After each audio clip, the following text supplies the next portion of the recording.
Queridos irmãos, queridas irmãs, o evangelho que hoje iremos rezar é Marcos capítulo 8, 14 a 21.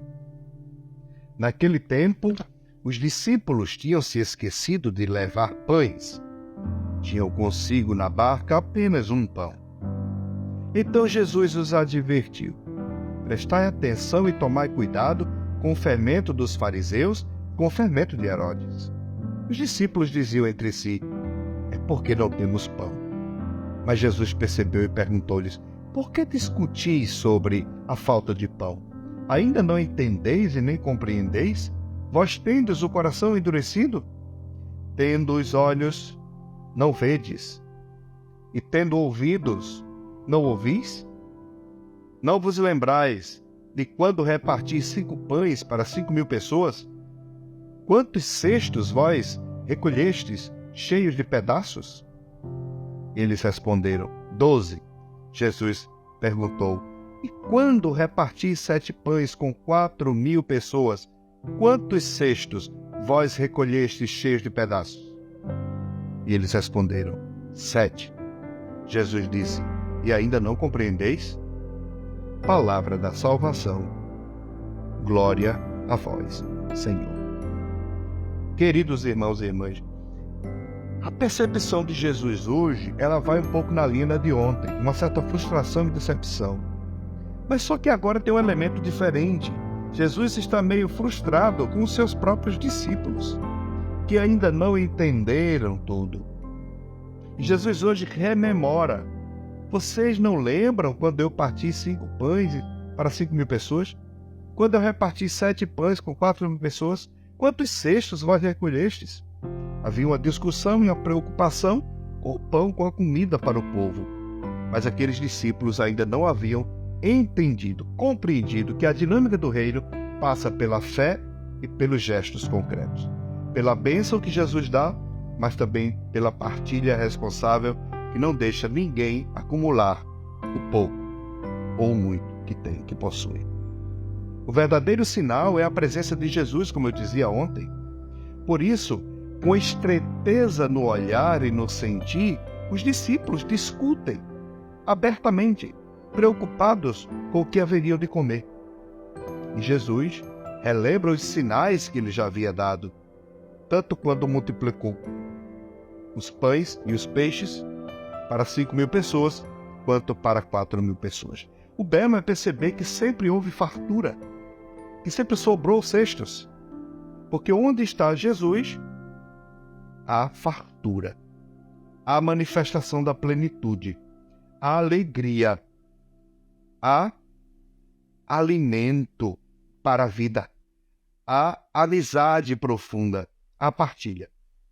Agora, com isso a gente vai percebendo, queridos irmãos e irmãs, que os próprios discípulos foram tomando consciência de quem era Jesus pouco a pouco.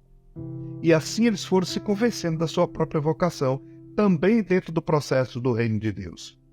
A fé é um processo, é uma resposta processual. A vocação é uma resposta processual.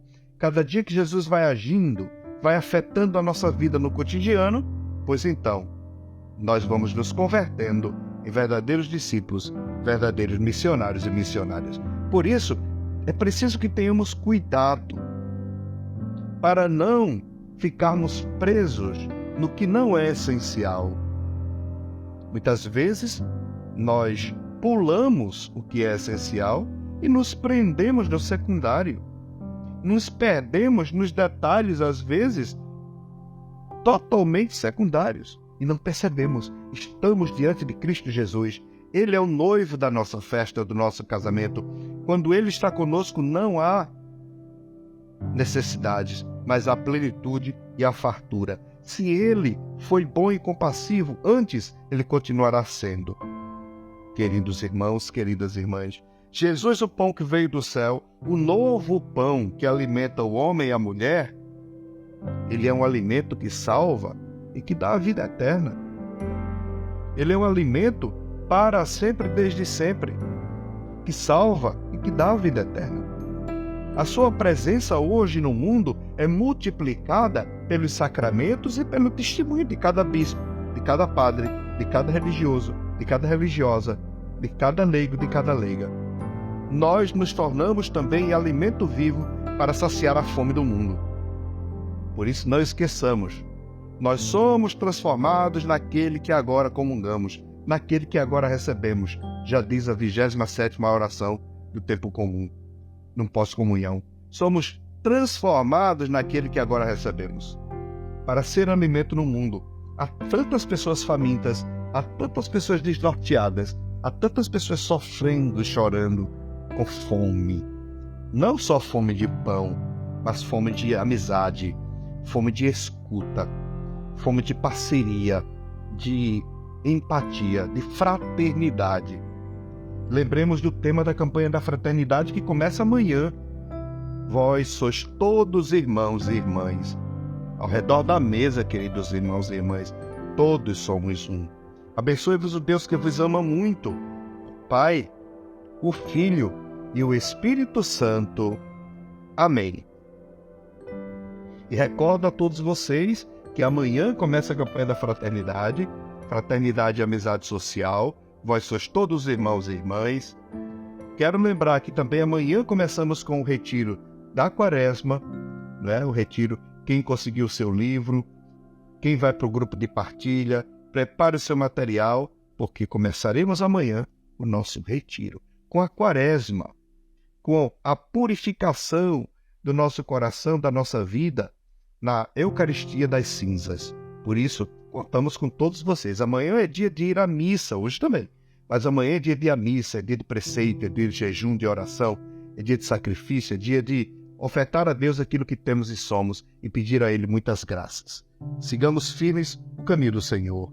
Amém. E não esqueça de curtir e de escrever, deixando seu comentário, seu amém, sua prece lá no YouTube. É muito importante que você escreva algo, que você curta, para que o nosso evangelho diário seja oferecido pelo YouTube a outras pessoas. Mas para isso eu preciso curtir a página, seguir a página, deixar um comentário, deixar algo escrito para que cresçam as visualizações. Muito obrigado a todas as mais de 5.000 pessoas que entram diariamente para ouvir esse evangelho. Deus nos ajude sempre. Obrigado pela parceria. Amém.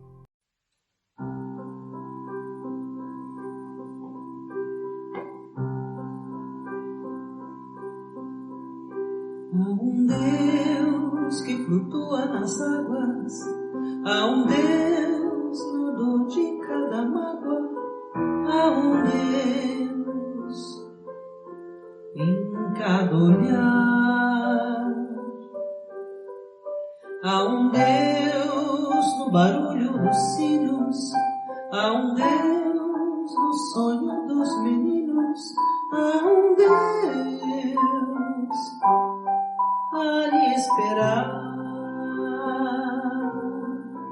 E quando vem o anoitecer, sem ter mais uma razão para andar, se lembra que há sempre um Deus em todo lugar.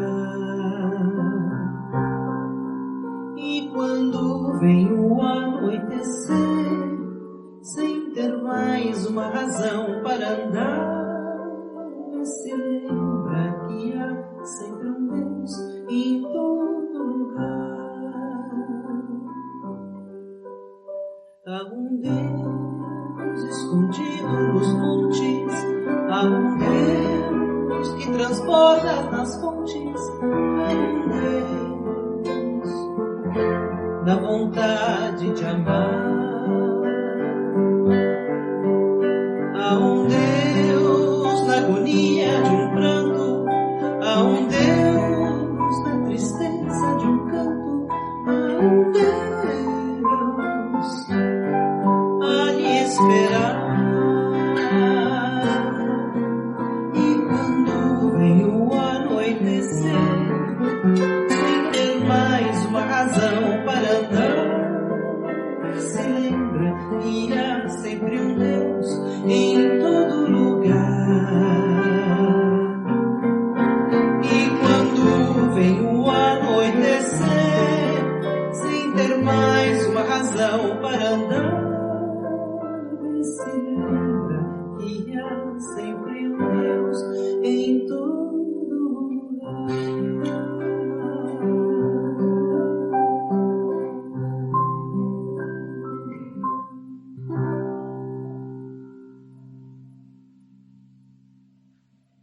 Música A um Deus, de Maria Célia Monteiro e Nizam Guarás.